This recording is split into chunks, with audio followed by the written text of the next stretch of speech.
Now, let's see registers. Registers are a group of flip-flops used to store binary number, accepts data and then presents at the input of a microprocessor. Also from microprocessor to other devices. There are four types of shift registers. So one is serial in serial out, SISO, serial in parallel out, SIPO, SIPO, parallel in serial out and parallel in parallel out. So serial in serial out. Here, this is the input diagram where you can see that when uh, here control signal B is equal to 1 it is given, and when A is equal to 1, S is equal to 1 based on the NAND and negative circuit given.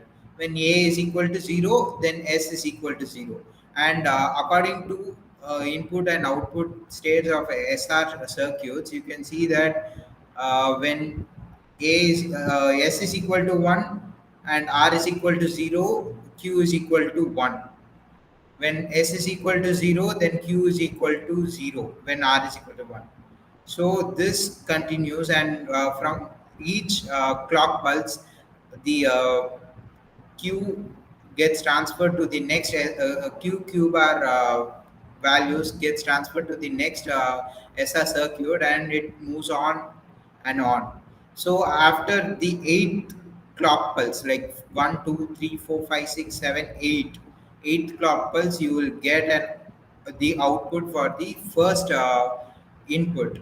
So for the eighth value to come, like after eighth input to come out, it will take like 15 clock pulses to get the value of eighth input.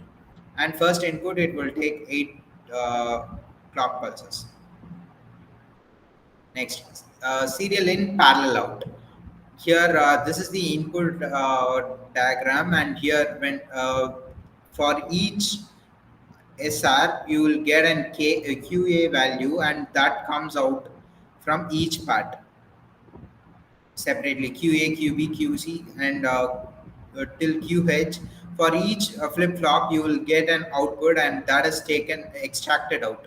So when you give an input, it first goes to the first flip flop. Then after the first clock pulse, it gives an QA, and by second clock pulse, there is an intake in second flip flop, and third clock pulse for third flip flop, and so on till eighth flip flop.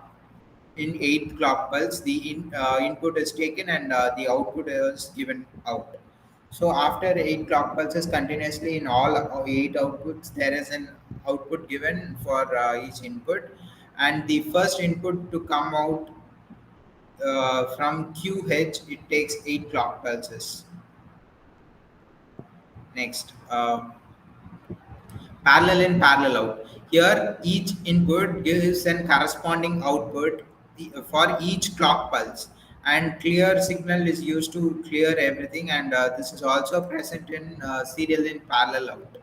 Clear option is present. When it is pressed, everything gets converted to zero, all signals. So and then parallel in serial out. Here in this particular circuit, you have both parallel in serial out and serial in serial out. When the control signal, here you can see that control signal is equal to 1, then you will get 1 here and 0 here. The upper AND gate, when serial input is given as 1, upper AND gate makes it like 1, and then serial data input is taken. And when lower becomes 0, here the parallel data input is not taken, and this 1 and 0 are connected throughout the circuit. So the 1 value is like connected to all the upper AND gates in each of the inputs, as well as the QA value is connected to the next uh, input gates. And whenever serial in serial out is activated by activating the giving the control signal as 1, all the it accesses serial in, serial out, and you can see that there is a pathway followed. Similarly, for parallel in and parallel out, when the control signal is equal to 0, all the upper AND gates are disabled, and A, B, C, D, E, F, G, H all are activated. Then you will get a QA which is transformed again and again, and at last you will get an output at QH. Uh, you can see that, and then that's the registers. Thank you.